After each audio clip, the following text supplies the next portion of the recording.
Nausicaa, National Sea Centre in Boulogne-sur-Mer. It's the biggest aquarium in France. Sharks, caimans, tropical fish, sea lions. With its 35,000 sea creatures, it attracts 600,000 visitors per year. And today, Nausicaa is writing a new page in its history. This has never been done before in Europe. To become one of the largest aquariums in Europe. A crazy challenge. It was a challenge, and people love challenges. The teams on the construction site must build a giant tank with a capacity of 2.6 million gallons of water, the equivalent of 4 Olympic-sized swimming pools, because it's the size of the tank which determines the class of aquarium in the world ranking. We were keen to see what the end result would be. Wow, what a sight! For this, they must create the biggest bay window in Europe. And it had to work at the first attempt. The tension was palpable. And to keep the giant tanks running properly, the teams will need to develop a unique water filtration system, which will be a world first. The aquarists at Nausicaa will welcome more than 22,000 additional animals, including the future stars of the tank, the hammerhead sharks. You can never be 100% sure of everything. It's impossible. The engineers must design the windows so they're capable of withstanding more than 500 tons of pressure. Each stage of the construction is a technical feat. The building and aquarium teams only have 2 years. And not everything will go to plan. It's been a nightmare.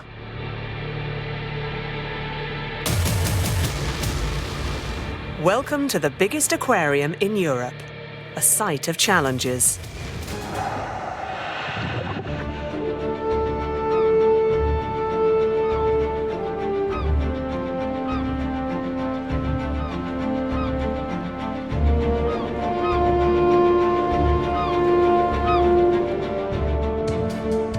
This is Boulogne-sur-Mer in the Hauts-de-France. Here is a construction site. Nausicaa's ambition is to become the biggest aquarium in Europe, and to do so, it must double in size. The job is massive, and the teams have an additional constraint. To keep the costs down, the work must be completed in less than 2 years. More than 100 companies are hard at work. They have to clear away 50,000 tons of rubble, the equivalent of the weight of 5 Eiffel Towers, lay 459,000 cubic feet of concrete, and dig a pit the equivalent of 4 Olympic-sized swimming pools to create the biggest tank in Europe. They intend to welcome species from the oceans, all in record time. For Nausicaa, the stakes are high. It needs to hold its position in the global competition, a real race for gigantism in which they are up against the most prestigious aquariums in the world. We're in the process of doubling the size of Nausicaa. Institutions like ours are more or less doomed, if I can say that, to introduce big new attractions every 5 or 10 years in order to develop. Thanks to this extraordinary extension, Nausicaa will become a centre that can't be ignored in the study and preservation of marine life. It will house twice as many sea creatures as now, including a number of endangered species.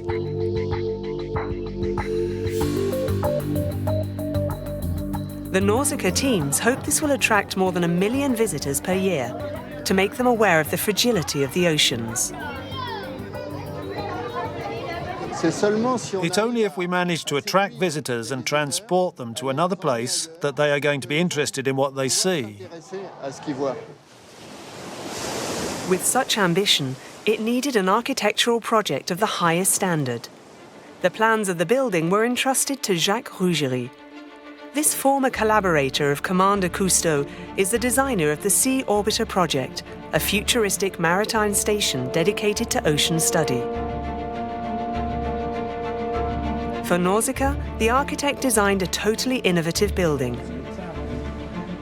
The viewers can see different images depending on where they're standing. Each image conjures up the marine world. This imitation of nature is what we call biomimicry.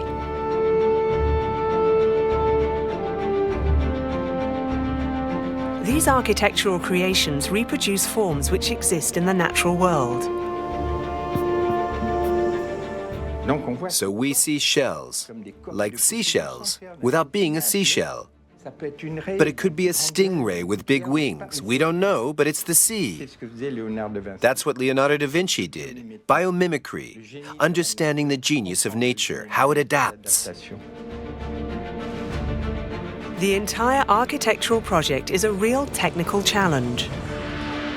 Starting with the large tank. It's at the heart of the work.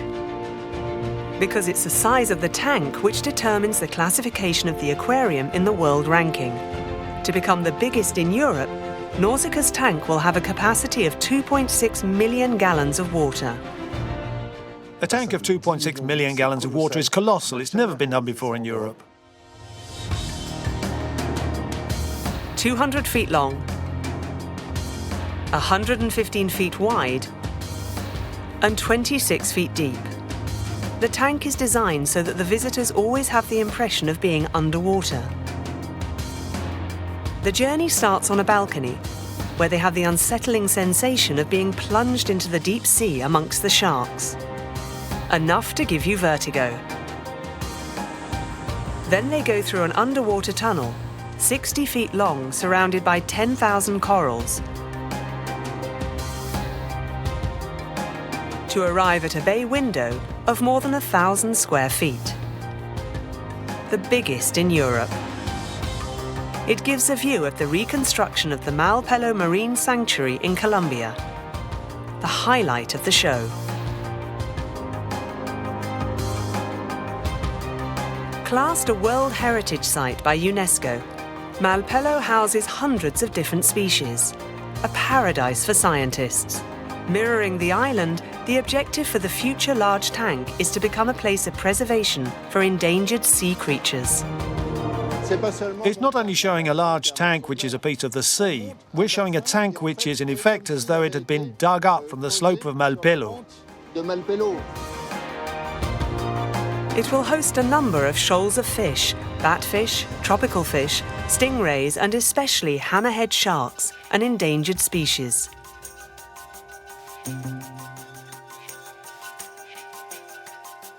But recreating the seabed of this marine sanctuary is an enormous challenge for the construction teams, especially with a short deadline.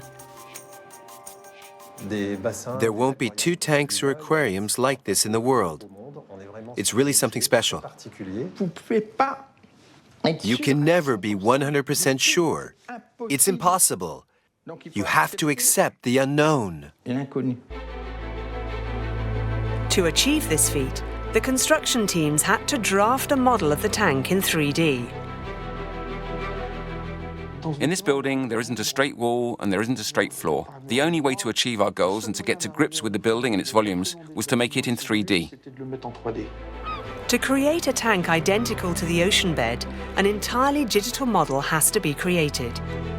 Every detail of the final building is reproduced to the nearest millimetre. From the foundations to the roof, from the seawater supply to the electrical system, everything is listed.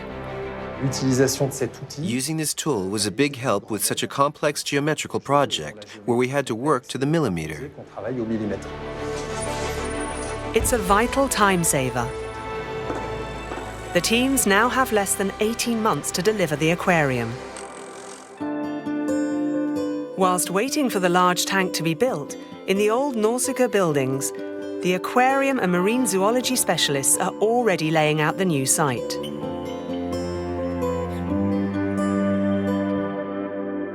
Nausicaa is the largest European centre of coral reproduction.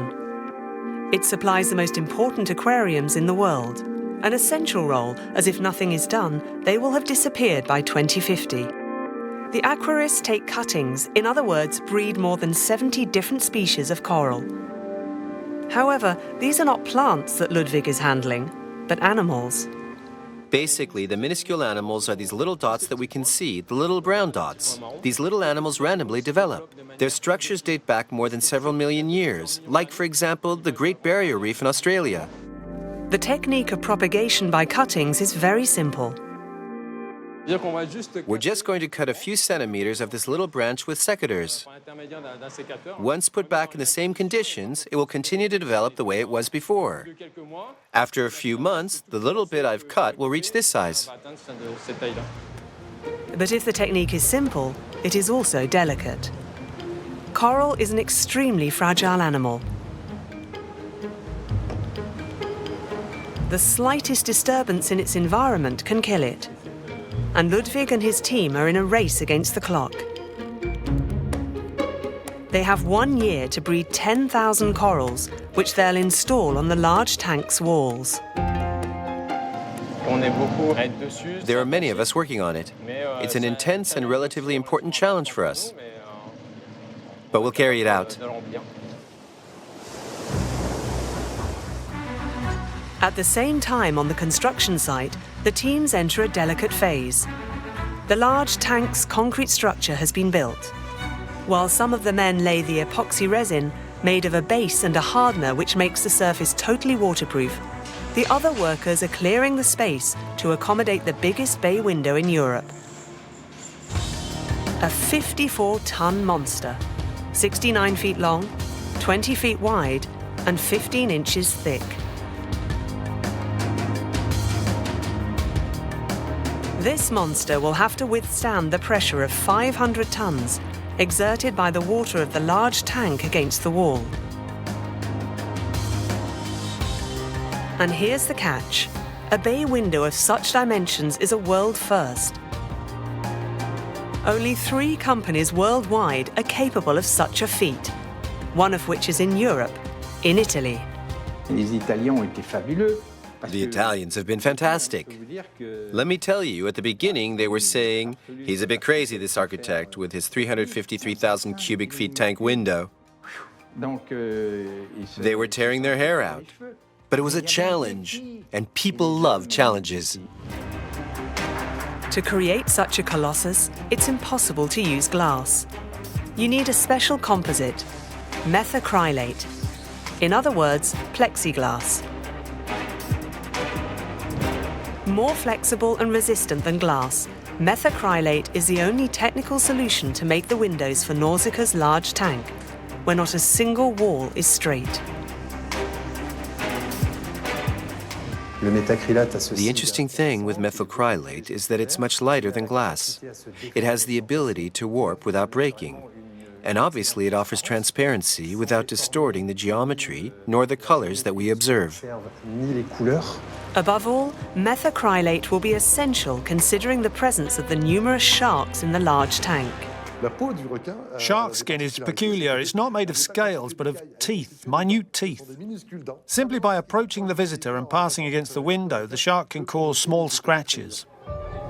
It would be nearly impossible to get rid of these scratches on glass.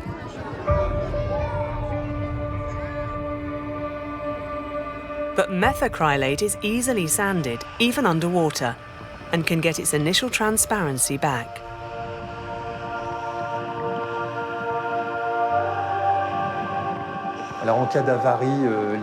In case of damage caused by wear, a scratch, or something else, we can sand this material until a perfect transparency has returned.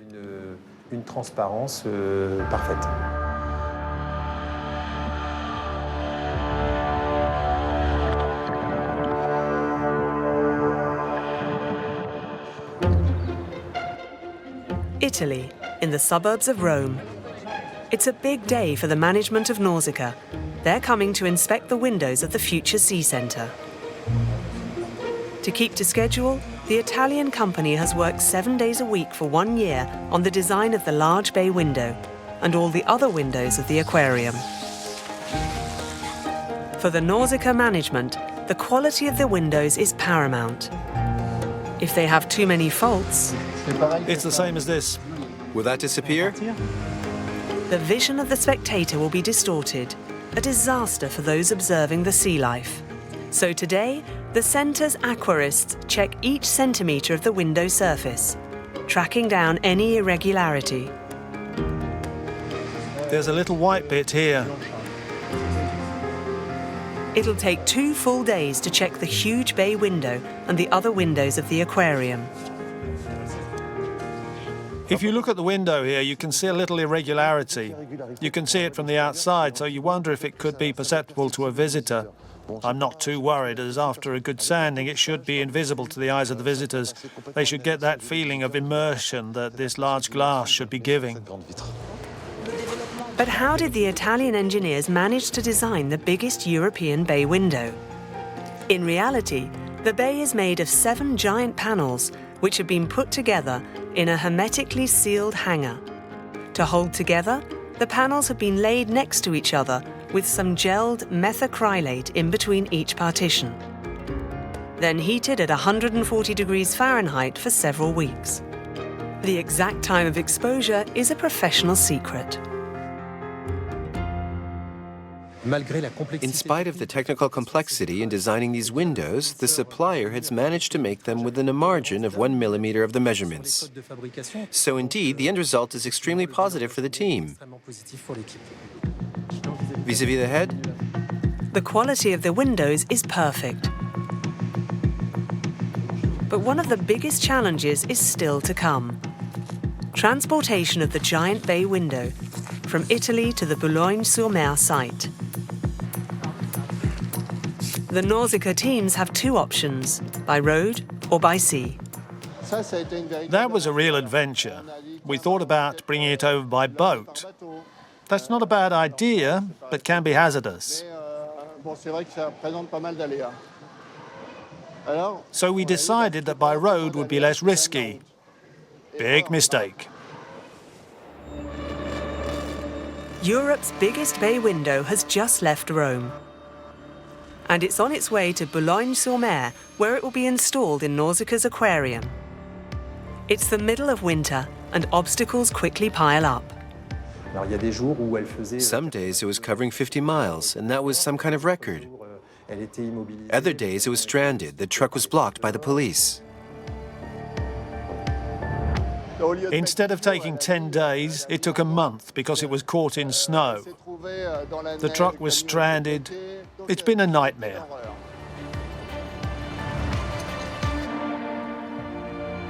It's a cold day under a glorious sun, and the precious cargo arrives on the site after a 1,400-mile trip.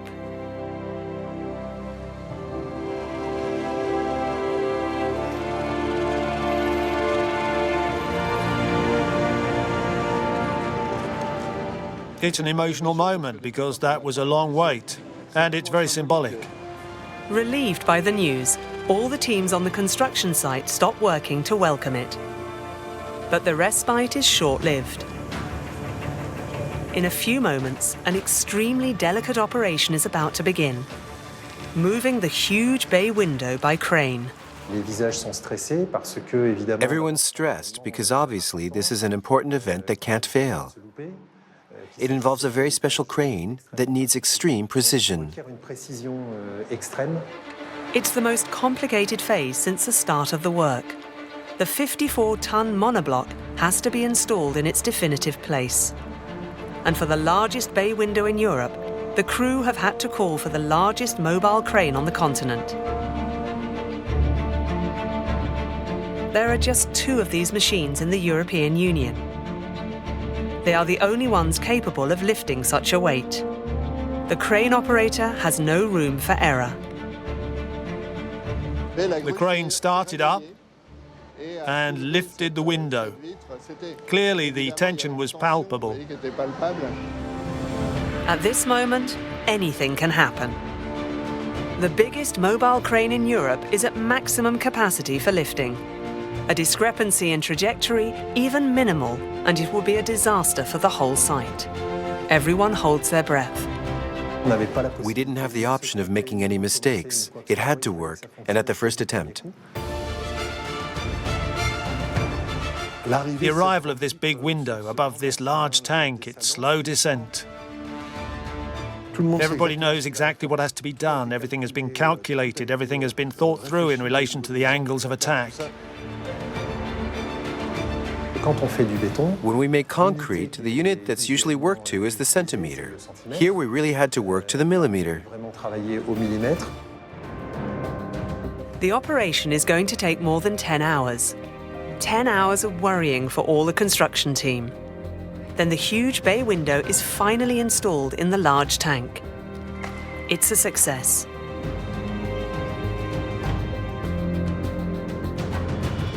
It's the first time we've built something like this in Europe. It's exciting and it makes us very proud. At the end of this day, which has been extremely tense and nervous for everyone involved in the project, we all breathed a big sigh of relief.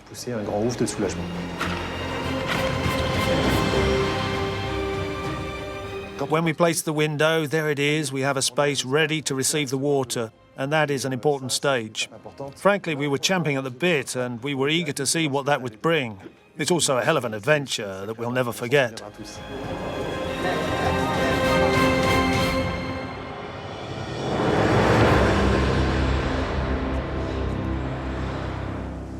But due to the problems transporting the bay window, the entire work is considerably delayed.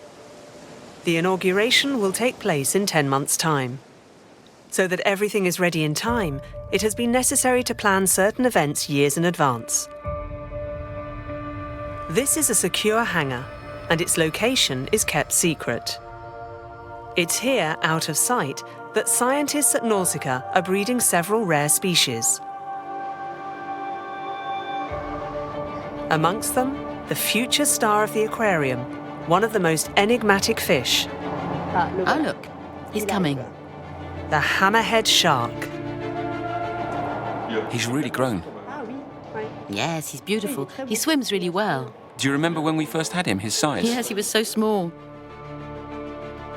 If there was one animal which it was necessary to target, it was the hammerhead shark, who will be one of the flagship animals of the extension.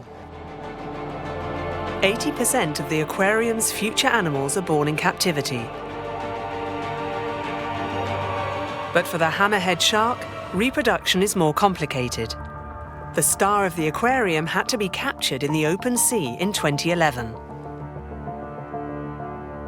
He was captured when he was very small, under strict rules in Australia. They told us that during that period, and at that time, the population was large enough for us to capture him, so we had authorization. Before the plans for the future aquarium had been drawn up, Nausicaa's teams were already breeding the hammerhead shark. 7 years of anticipation and daily attention. An animal like that deserves the best. 7 years isn't too long to really look after an animal and to make sure it grows well. Of course, it's a challenge, it's a gamble, but everyone is behind that. The growth of the sharks is a lot slower than that of other fish, barely 6 inches per year. Contrary to its reputation as a predator, it's an animal who eats little and has trouble digesting its food. Now it's a period of observation for the animals. So here we are feeding the hammerhead shark, and we're going to check if he comes to take his food, as is the case here. That allows us to see the state of health of the animal close up and to control the amount of food he's eating.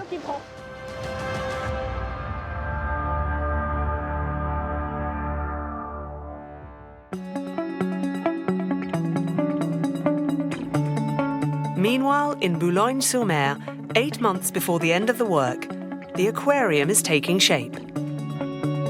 The framework is in place, the roof is nearly finished, the craftsmen are hard at work placing the big glass panels which will decorate the facade.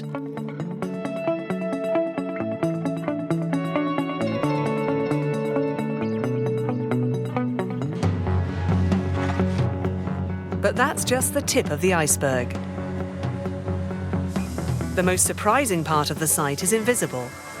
It's the supply of seawater to the future aquarium. It needs 2.6 million gallons to fill up the gigantic tank at Nausicaa. It's not been built on chance. All the exhibited fish come from the open sea. The water, therefore, is going to be drawn 1,000 feet from the centre, directly from the channel. For that, the engineers have conceived an extremely sophisticated pump system, concealed under the beach at Boulogne. Buried 16 feet deep, 4 820-feet-long pipes pump water directly from the sea to the centre. In all, it was necessary to create an underground network of 10 miles of pipes to fill the largest tank in Europe.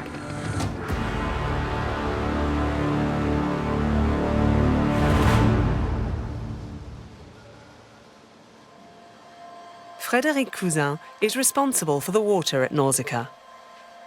It's here that everything starts. It's with this pipe that was installed last year that raw water arrives directly from the channel. This water is captured by these pumps that are right here and is driven by this extremely sophisticated panel that adapts to the tidal coefficient. This seemingly ordinary panel is the real brain of the aquarium. This gem of a computer adapts the flow of the water pump to the rhythm of the tides.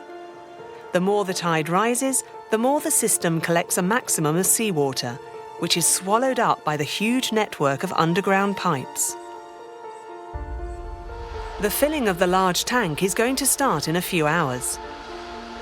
For now, the bay window is surrounded by a silicon seal and is held in place by a metal frame.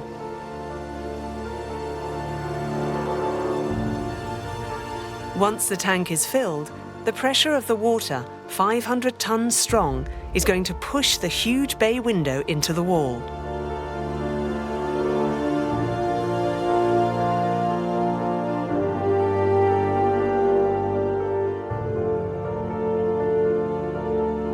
This is how the water resistance of the big tank will be guaranteed.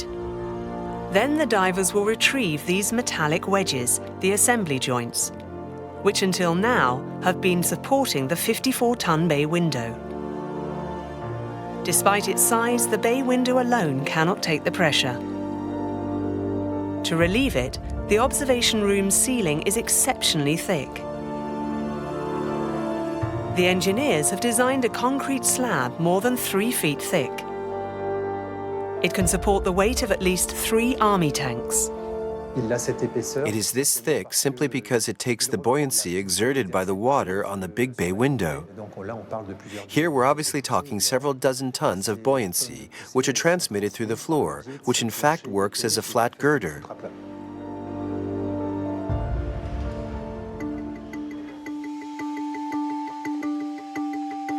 Joël Taquet, the commercial manager, attends the last checks himself before filling the tank. No metallic object must be forgotten on the site, or the biological balance of the tank will be threatened. A considerable risk for the aquarium animals.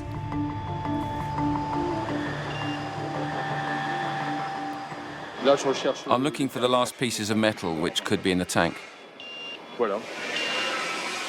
It's like when you go to the theatre or into other public buildings. It's exactly the same thing. Have you found anything so far? A little bit, yes. I found a blade from a cutter. The checks are going to last long into the night. In the event of an error, there'll be no going back. The tank filling is programmed for dawn the following day.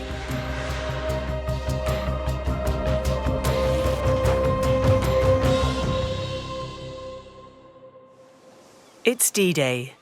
There we go. We're underway. It's at this level. François Gosselin, the hydraulic engineer of the crew, and Frédéric Cousin, the head of water quality, have just launched the much-awaited phase, filling the tank with water. What are we starting with, around 1 foot per day? I haven't done the calculations.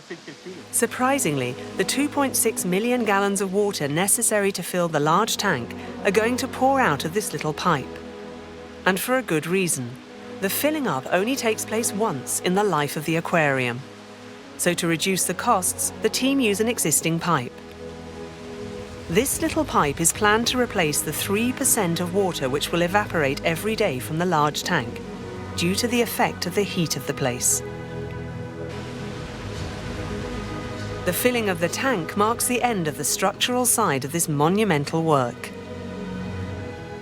It's really the starting point of the operation. It represents an enormous investment on the part of a lot of people. It's symbolic to see the water pouring into the large tank, and yes, it's emotional. The tank is coming alive. Until today, we were doing construction work, and it's from today that this work really transforms into an aquarium.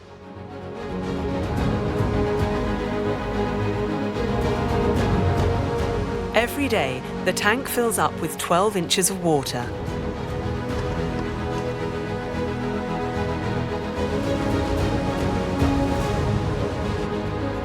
After 2 weeks, it's only just reached 6 feet. The filling up will take 6 entire weeks.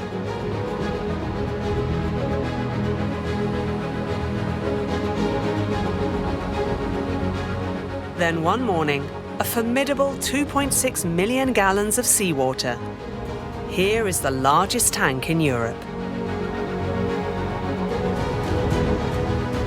It could contain 4 Olympic-sized swimming pools.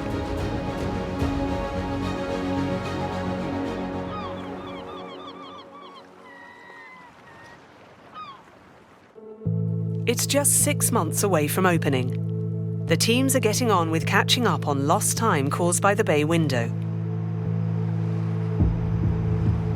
The electricians have entered the fray. They're installing 40 floodlights, which are going to light up the marine show. We're going to put it just there, Felix. Just there. Yeah, there.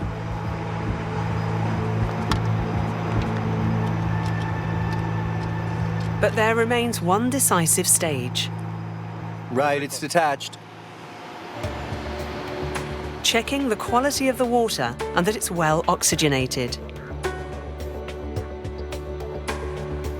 The slightest error could put the sea creatures in danger. The biggest aquarium in Europe needs a unique filtration system. The engineers have designed a true prototype. A world first. We are in the basement of the aquarium. This deafening noise comes from what is the lung of the large tank. It's made of 12 enormous filters weighing 50 tons each. Thanks to the power of this installation, all the water in the aquarium is fully cleaned in less than 4 hours, in order to get rid of food remnants and fish detritus.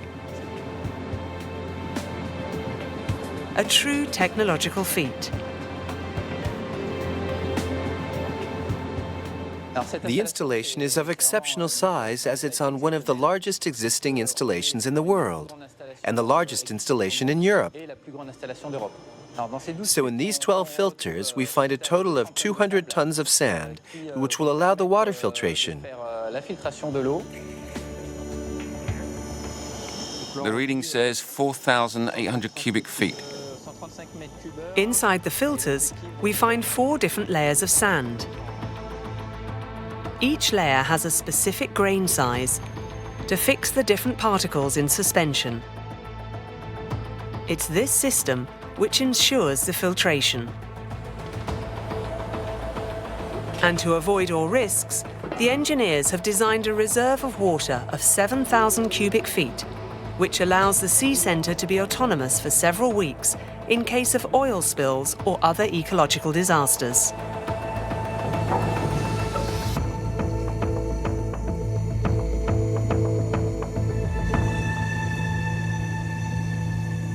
On the upper floor, Frédéric Cousin, the water quality manager, takes the first samples.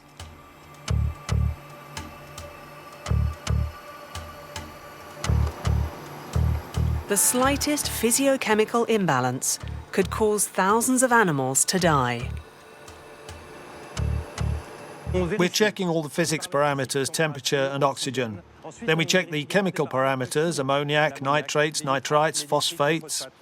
We check regularly the quantity of bacterial flora present in the tanks, simply to see if our filtration systems are working correctly. If the water parameters are not good, the whole filtration system has to be checked.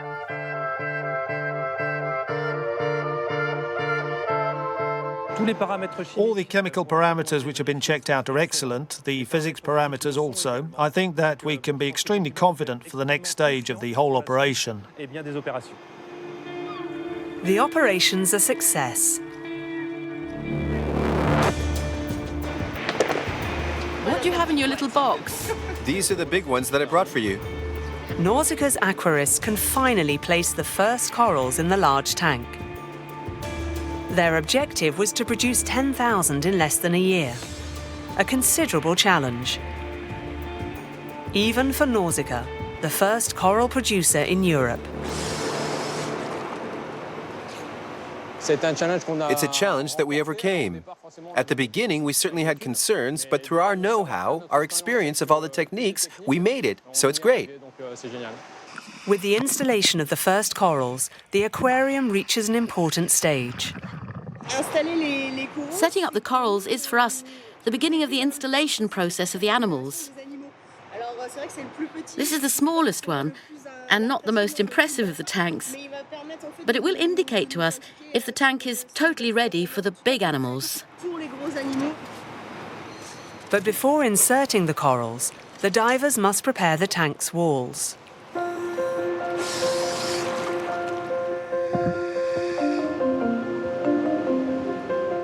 Here, we're preparing the wall, meaning we're piercing the wall, and later on we'll be able to insert special little stems into the wall and allow the coral to spread very easily. Using drills, the divers introduce little plastic stems without phthalate into the tank's wall. A material chosen as it poses no danger to the animals. On that stem, they put a little concrete dome which will support the coral. That way, the animal will be able to settle and grow more easily.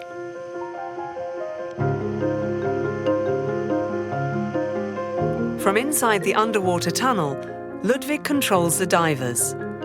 In order to be able to grow, the coral must be laid in very special conditions. Here we have a specific species which doesn't need much light. If the little shoots do not grow, all the work done over several months will have been futile. What will be important to monitor over the next few days is that the little shoots we're putting in grow well. It will take a few days, but we'll soon find out. Divers will work for a few hours to install as many corals as possible. These first specimens will manage to acclimatize inside the tank. Ludwig is satisfied. But the race against time isn't over. We're only 2 months away from the official opening day. The corals have acclimatized to their new environment. Now it's the turn of the first fish to be brought in the large tank. And the biggest specimens are expected that very night at midnight. Inside this lorry is a real treasure for all present here. All marine fauna specialists. They have white spots near the lobes. 6 young manta rays. All the way from Florida, they were taken from the Atlantic. We need a lot of people below to catch it, is that it? The team moved them from the tank they travelled in to the tank in which they'll start their new lives. We don't need to protect ourselves, they haven't got their sting. The operation is delicate.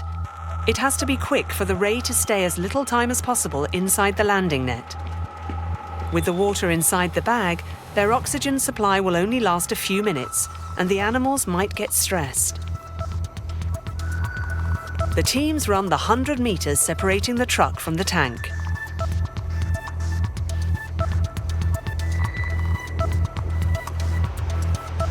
But not everything goes to plan. After over 30 hours traveling by plane and lorry, the rays are totally disorientated.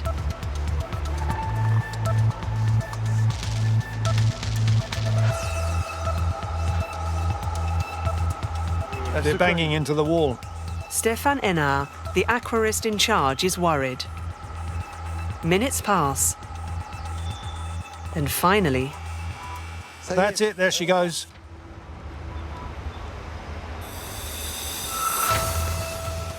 They swam in small volumes. They were big transportation tanks, but for these animals, that was a tiny volume. They turned in circles, and that made them use a lot of energy.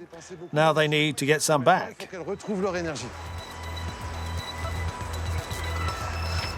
The The teens feed them with baby bottles of fish mixture to recharge their energy. For the past 2 months in captivity, that's the way they've been fed. We'll take good care of them.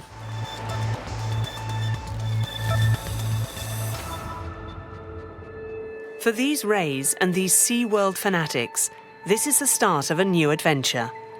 But first, these manta rays will be quarantined before discovering the large tank. An essential step for the future cohabitation of the fish, because the order of introduction to the tank is essential. Otherwise, different species could eat each other. If you put the prey in afterwards, the rays will be there with an open mouth eating everything in sight. On the other hand, if you have the prey already in position, taking possession of the territory, and then you add the predator, the ray won't be boss for a while. Well, in any case, he's being fed, so he won't eat too many.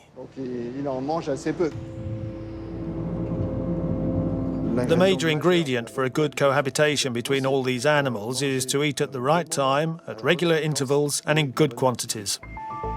To feed the centre's 60,000 marine animals, it'll take 40 tons of food a year. To each species, its own regime. And Nausicaa's teams have a distinctive technique to feed the big fish. Like with the 4 eagle rays already settled in the large tank. Marion proceeds to feed what is called the target.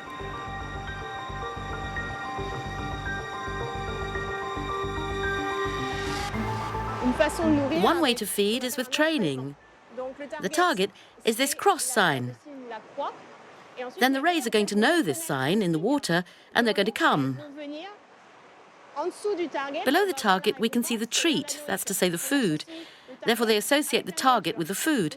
When the ray sees the signal in the water, it's going to come and feed. Each species has a different sign. As soon as it's out of the water, the fish know that feeding has finished. This technique allows feeding at fixed hours, and to check that each species has eaten their portion. An essential procedure, considering the considerable number of fish that will populate the aquarium. The site teams still have another challenge to overcome. They have to control the turbidity, the visibility of the inside of the tank, so they can make the water cloudier or clearer. The water needs to be sufficiently clear so the visitors can observe the 22,000 sea creatures. The visitors should not be able to see each other from one end of the aquarium to the other. Otherwise, they would lose the sensation of being underwater, and the setup of the aquarium would be compromised.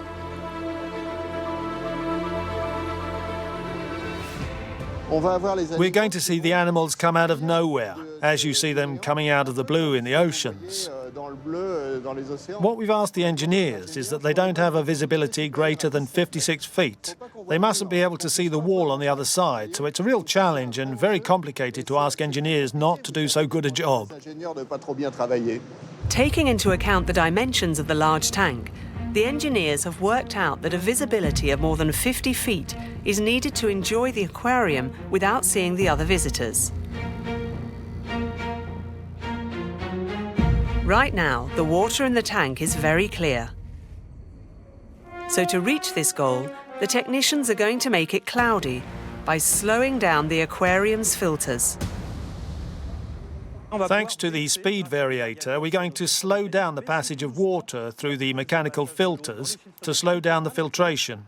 Inevitably, by slowing down the filtration, the water will become slightly cloudy. The technicians are using this target under the water as a reference point, positioned at 56 feet from the bay window. We've placed this target, called a Secchi disc, exactly at 56 feet from the large window. As we can still make out this disc, that means that we have at least a 56 feet visibility.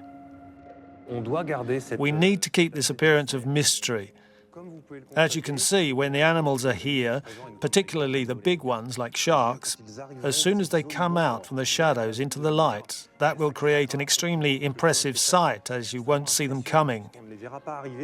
You'll see them at the last moment, and yes, that will be part of the wonder and the discovery of the deep sea.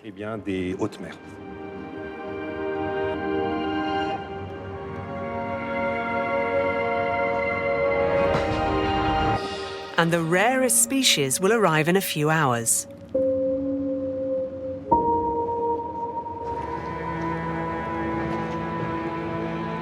It's 5 p.m.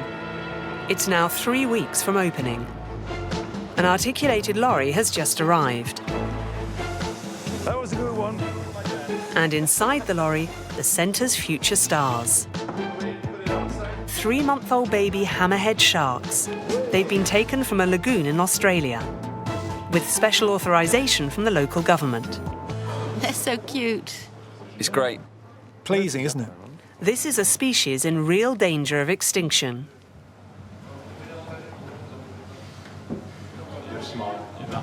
Careful, they're really just youngsters, but with big heads. Ah, yes, I see. An operation like this is only authorized every 5 years around the world. So for the occasion, there's lots of media here. The animals are transported in a special container. It guarantees the animals a 150% oxygen boost to keep them calm. Oxygen 186, temperature? 22, 25, Perfect. 48, 46. Just needs to come down 3 degrees. The aquarists constantly control the acidity level and the water temperature in which the sharks have been immersed. Here we're close to the ideal, as there is just 2 degrees discrepancy. And for the rest of the parameters, the water that we have here is strictly identical to the native water of these animals. That's worked out well, and we're very proud of that. With the help of this big yellow hose, the water in the container is going to be progressively replaced by that of the large tank, so that fish can acclimatize themselves to their new environment. But Nausicaa's team still have to ensure a delicate phase of the operation. If you could put that somewhere, we're going to take out the entire hose.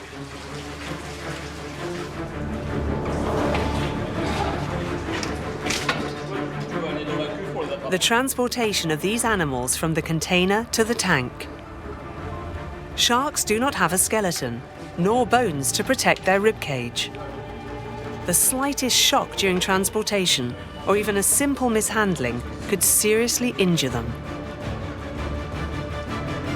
The handlers are going to collect the animals with a rubber mesh landing net, designed especially to distribute the strain evenly on the animal's body. The movements must be quick and precise.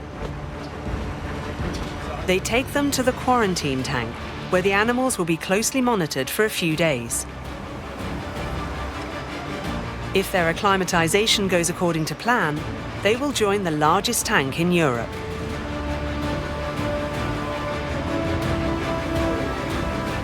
The ideal would be to have babies, the first hammerhead shark babies, maybe one day. It will be another 6 years before the hammerhead sharks reach adulthood. But in a few weeks' time, the first visitors will be able to admire them. The construction work is over, and the animals are now in place.